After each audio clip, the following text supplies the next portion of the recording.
Our original hot water heater started leaking about probably 2 to 3 weeks ago, and originally I thought it was just moisture that was being generated from temperature differentials, but it's actually leaking from somewhere under the unit, and I had thought that it originally was leaking from somewhere along the water line where it comes in from the tank and then through the pressure pump and the accumulator and all of that. But I examined all of that and kind of let it air out, and even after it had aired out, thought it was just a one-time deal, and then a day later I opened it up and everything was all wet again. So we've gone through that a couple times now, and there's definitely nowhere that the water could be coming from except from somewhere under the tank.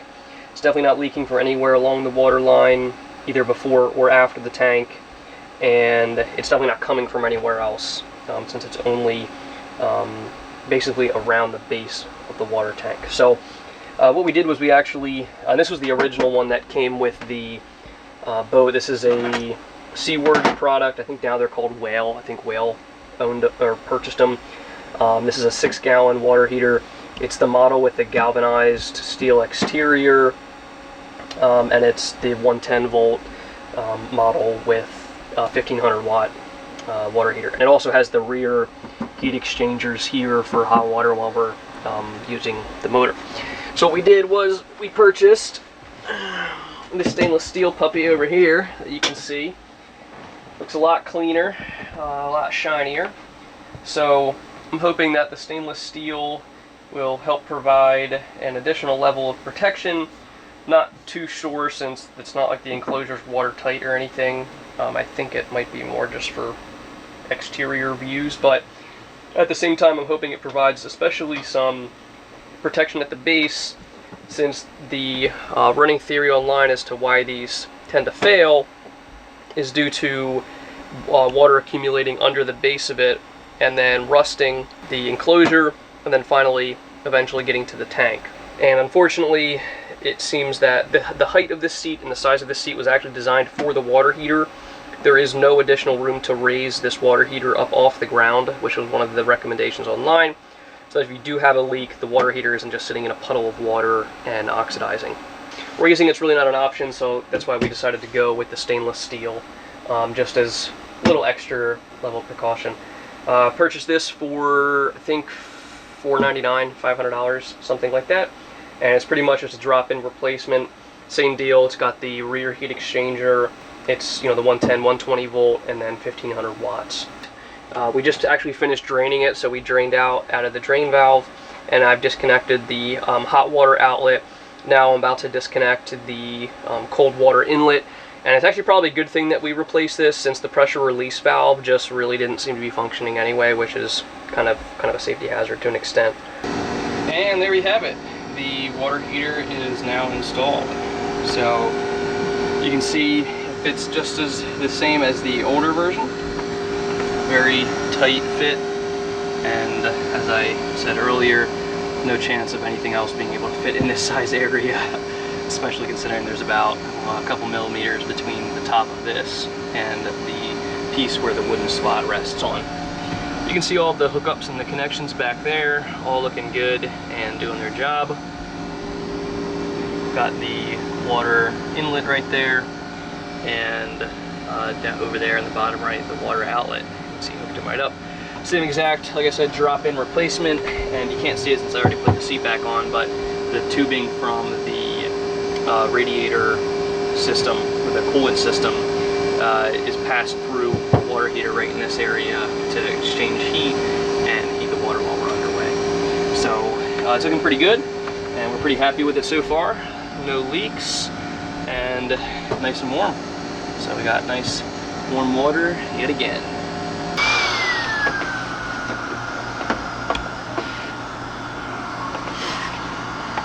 What's going on up there? Say hello to my little friend.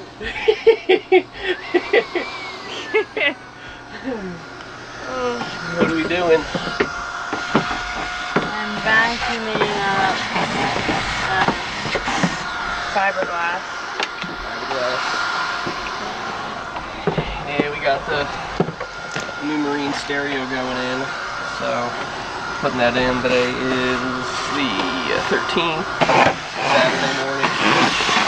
Very beautiful day. Nice and sunny, as you can see. And that's where we're gonna put it in. It's a pretty nice day out, huh? Yeah. Yeah. It's very nice. Very it's a little nice. chilly, but it's still nice. Chilly, Wear your yeah. sunscreen. Yeah, you got sunscreen on. Very important. So we're gonna get the speakers down here hooked up. The ones that came with the boat that I reinstalled down there. And it should be a pretty quick install.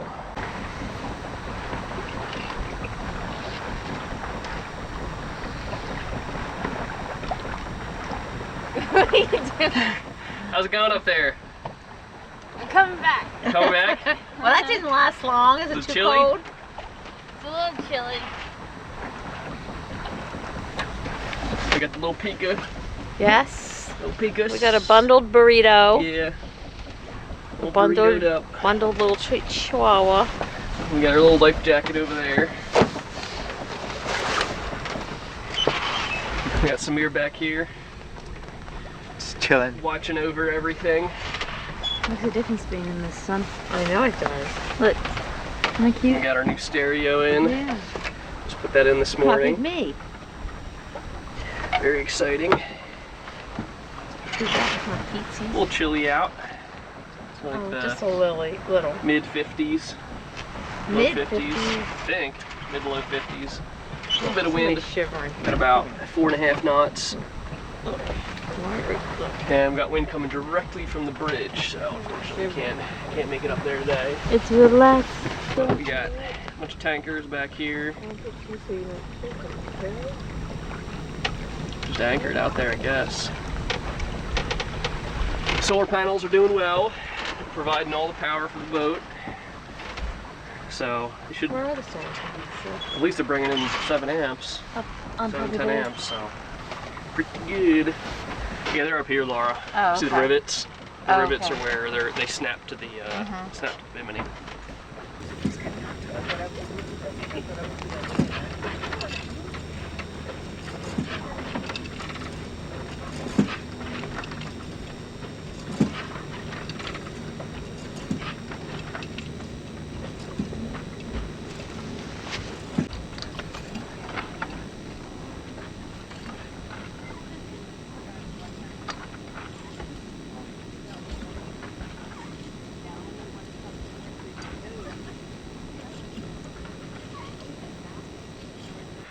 How's it going?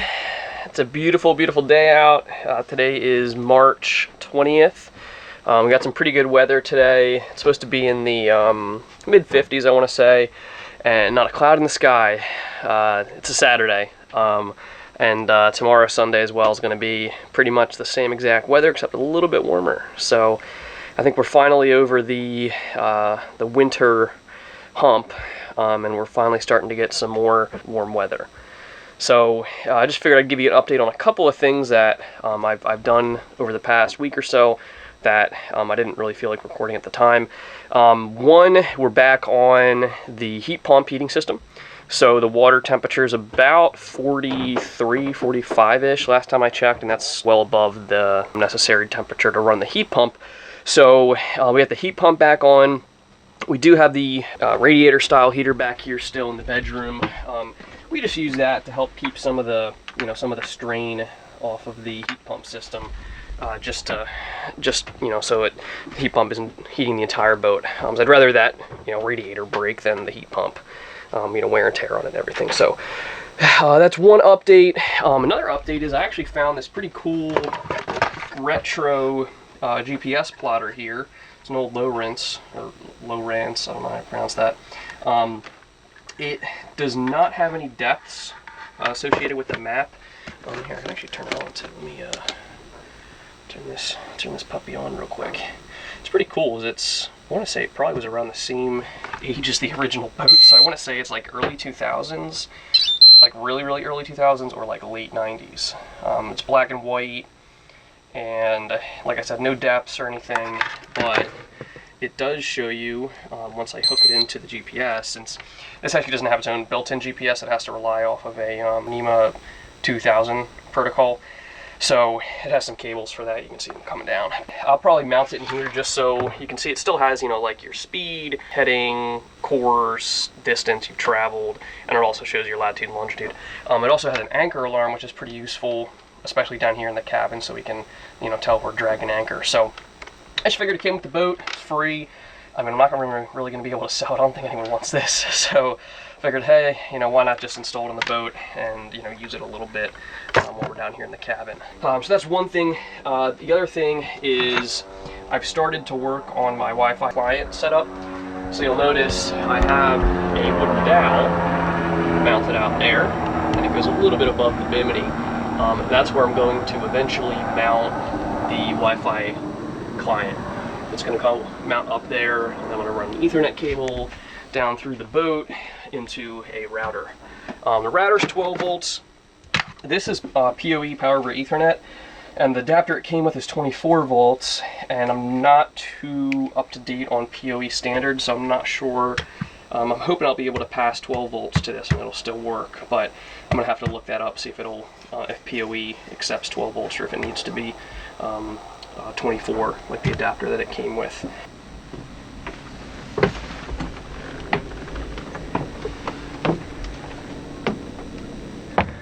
What's going on out here? I'm trying to figure out what I want for dinner. Yeah? Yeah. You hungry? I'm very hungry. I'm excited Yeah. for the possibilities. I don't know if there's anywhere to get food out here.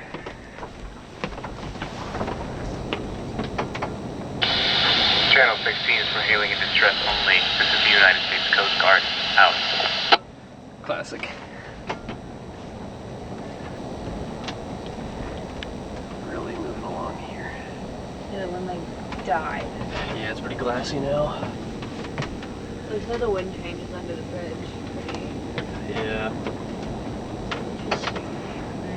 We got a little breeze. We're never gonna make it! We got some big tankers over there.